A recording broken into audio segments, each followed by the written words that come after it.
तो दोस्तों लाइफ में स्ट्रेटेजी बनाना ज़रूरी माना जाता है। एक स्ट्रेटजी के साथ चलेंगे तो दिक्कत कम आती है क्योंकि आप एक डायरेक्शन के साथ चलते हैं। स्टॉक मार्केट में जब आप निवेश करते हैं तो बहुत सारे इन्वेस्टमेंट प्रोडक्ट्स हैं। ज़्यादातर इक्विटी में पैसा लगाया जाता है, लेकिन जो इक्विटी की स्ट्रेटजीज होती हैं वो कमोडिटी ट्रेडिंग से काफ़ी अलग है। आज हम कमोडिटी ट्रेडिंग के कुछ स्ट्रेटजीज की बात करेंगे जिनको यूज़ करके आप सर्टेन लेवल पे कंसिस्टेंट रिटर्न पा सकते हैं। तो आइए शुरू करते हैं।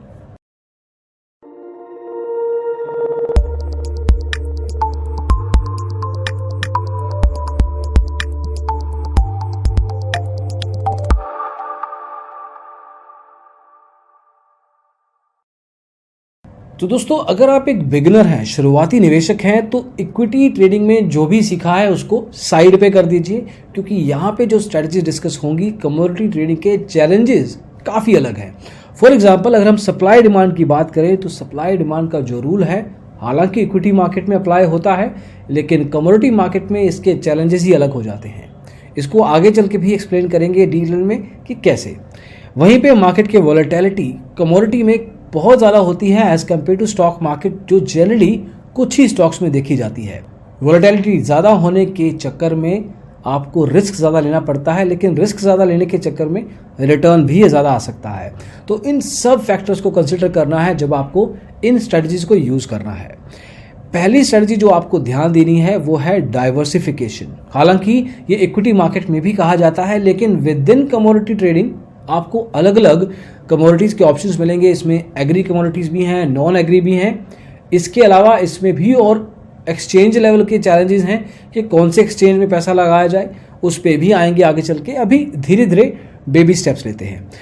अब जो भी आपने एनालिसिस किया है, चाहे टेक्निकल लेवल पे या फंडामेंटल लेवल पे रिसर्च की है, ये मान के चलिए कि गलतियाँ तो होंगी ही। अब कोई भी ऐसा ट्रेडर नहीं है जिससे गलती ना हो, लेकिन सक्सेसफुल ट्रेडर वही है जो आने वाली गलती को थोड़ा बहुत पहले से फोरकास्ट कर ले और उसके बेस पे अपने स्ट्रेटेजी में थोड़ा बहुत इम्प्रोवाइजेशन, मतलब थोड़ा बहुत चेंज ले आए ताकि नुकसान थोड़ा कम हो। अब जो भी डाइवर्सिफिकेशन की बात हो रही है, इसमें यह भी ध्यान देना है कि एक कमोडिटी के जो रिस्क लेवल हैं, जो रिटर्न ऑब्जेक्टिव्स हैं, वो दूसरे कमोडिटी से काफ़ी अलग हो सकते हैं। मान लीजिए कि एक इकोनॉमी में डिक्लाइन आ रहा है, कोविड की सिचुएशन ले लीजिए। अब उस केस में कुछ ऐसे सेक्टर्स होंगे, ऑटो सेक्टर फॉर एग्जांपल, जिसका डिमांड कम हो जाएगा और हुआ भी। उस केस में कमोडिटी लेवल पे क्रूड ऑयल पे जाके इम्पैक्ट पड़ेगा, उसके प्राइसेस स्लैश होंगे जो हुए भी। लेकिन वीट जो एग्री कमोडिटी है वो एक्चुअल में बढ़ जाएगी, क्योंकि लोग खाना तो खाएंगे ही, इनफैक्ट ज़्यादा खाएंगे और मोटे भी हो जाएंगे, क्योंकि वो घर बैठे रहेंगे सारा दिन जब लॉकडाउन हुआ था। तो उन केसेस में वीट कमोडिटी एक अच्छा कमोडिटी है निवेश करने के लिए। तो यहाँ पे आपको देखना है कि जो इंटरनेशनल फैक्टर्स होते हैं उसके चक्कर में कुछ कमोडिटीज़ गिरेंगी, लेकिन कुछ कमोडिटी ऊपर भी उठेंगी, बाकी सब सिचुएशन सेम है। इसलिए diversification with in commodity is very important. दूसरा है कमोडिटी मार्केट में साइक्लिकल नेचर समझना हर एक कमोडिटी की। अब इसका मतलब क्या है? साइक्लिक नेचर मतलब कुछ ना कुछ कमोडिटी साइक्लिक होती हैं, एक टाइम पे घूमती रहती हैं, चलती रहती हैं, लेकिन कुछ कमोडिटी नॉन साइक्लिकल होती हैं। इसका भी एक एग्जांपल देते हैं। मान लीजिए कि किसी कमोडिटी की डिमांड में इंक्रीज हुआ है, लोग ज़्यादा चाहते हैं उस कमोडिटी को, उसके चक्कर में जो कंपनियां उसको रॉ मटेरियल की तरह यूज़ करती हैं वो अपना कैपिटल एक्सपेंडिचर, मतलब अपना खर्चा बढ़ा देंगी ताकि वो डिमांड को पूर्ति कर पाएँ, ताकि मार्केट में जिसकी अवेलेबिलिटी की ज़रूरत है वो दे सके और अपना मुनाफा कमा सके। अब अगर खर्चा बढ़ाया है एट द सेम टाइम और मार्केट में वो प्रोडक्ट बार बार आ रहा है, तो एक पॉइंट आएगा जब उसकी सप्लाई और डिमांड सिमिलर हो जाएगी, और मोस्ट लाइकली एक सिचुएशन ऐसी भी आ सकती है जब सप्लाई ज़्यादा हो चुकी है और डिमांड रिलेटिवली कम। लेकिन उस केस में ये भी देखा जाएगा कि जब डिमांड कम हुई है तो प्रोडक्शन भी कम हो जाएगी और जो कंपनियां कैपिटल एक्सपेंडिचर ज़्यादा कर रही थी वो कम कर देंगी। अब एक रिवर्स साइकिल शुरू हो जाएगा, लेकिन एक पॉइंट इन टाइम पे डिमांड और supply exactly the same spot हो जाएंगी। इसको कहते हैं डिमांड और सप्लाई इक्विलिब्रियम। अब डिमांड और सप्लाई में जब फर्क होगा, जब डिमांड ज़्यादा है सप्लाई कम, जब बराबर है और जब सप्लाई ज़्यादा है डिमांड से, इन तीनों साइकिल्स में ये देखा जाना ज़रूरी रहेगा कि कौन सी कमोडिटी जो भी यूज़ हो रही है उसकी प्राइसिंग में कितना फ़र्क आ रहा है, इस सब सप्लाई डिमांड के इक्विलिब्रियम के अराउंड। ये सब चीज़ें आपको ध्यान देनी है जब आप कमोडिटी ट्रेडिंग में पैसा लगाते हैं। तीसरी स्ट्रेटजी है कि आपको एक एप्रोप्रिएट, एक सही एक्सचेंज का चुनाव भी करना है। हालांकि भारत में MCX और NCDX दो बड़े एक्सचेंज है, लेकिन बहुत कम लोगों को पता है कि जो MCX एक्सचेंज है वो नॉन एग्री के लिए ज़्यादा जाना जाता है, जिसमें कि आप पेट्रोकेमिकल लगा लीजिए, आप गोल्ड लगा लीजिए, सिल्वर लगा लीजिए, ऐसे प्रोडक्ट्स लगा लीजिए।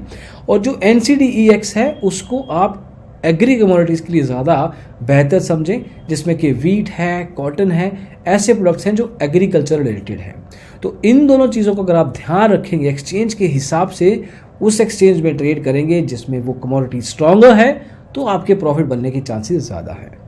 चौथी और आखिरी स्ट्रेटजी इस वीडियो में बताना चाहेंगे वोलेटिलिटी के बारे में। वोलेटिलिटी एक वर्ड है जो कॉमनली यूज़ होता है, लेकिन इसका मतलब और इसका इम्पैक्ट बहुत कम लोगों को पता है। अब वोलेटिलिटी वो एक डिग्री ऑफ वेरिएशन है प्राइसेस में, एक रेंज देती है जिसके चक्कर में आप अपना पैसा या तो बढ़ा सकते हैं, मतलब प्रॉफिट कमा सकते हैं, या नुकसान करवा सकते हैं, डिपेंडिंग कि आपने डिसीजन क्या लिया था जब प्राइस मूवमेंट हुआ था। और जहाँ तक बात है कमोडिटी ट्रेडिंग में वोलेटिलिटी की, तो ये एक तूफान की तरह है जो आपका सारा पैसा लेके जा सकता है, लेकिन अगर सही रहा तो आपको अच्छा खासा पैसा दे के भी जा सकता है। इसलिए आपको ये समझना बेहद ज़रूरी है कि कमोडिटी ट्रेडिंग में हर एक कमोडिटी की वोलेटिलिटी अलग होती है, जैसे कि आपको एग्जांपल में बताया, और आपको हर एक कमोडिटी का एक प्राइस रेंज खुद से फिगर आउट करना है अपने एनालिसिस के साथ, उसके हिसाब से ही ट्रेडिंग करना है। उसको लॉट साइजेस आपको डिटर्मिन करने हैं कि वोलेटिलिटी के बेस पे कितने लॉट साइज में आप पैसा लगाना चाहेंगे, और उसके बाद आपको मार्जिन रिक्वायरमेंट के बेस पे नहीं, उसके वोलेटिलिटी के बेस पे आपको पैसा लगाना है।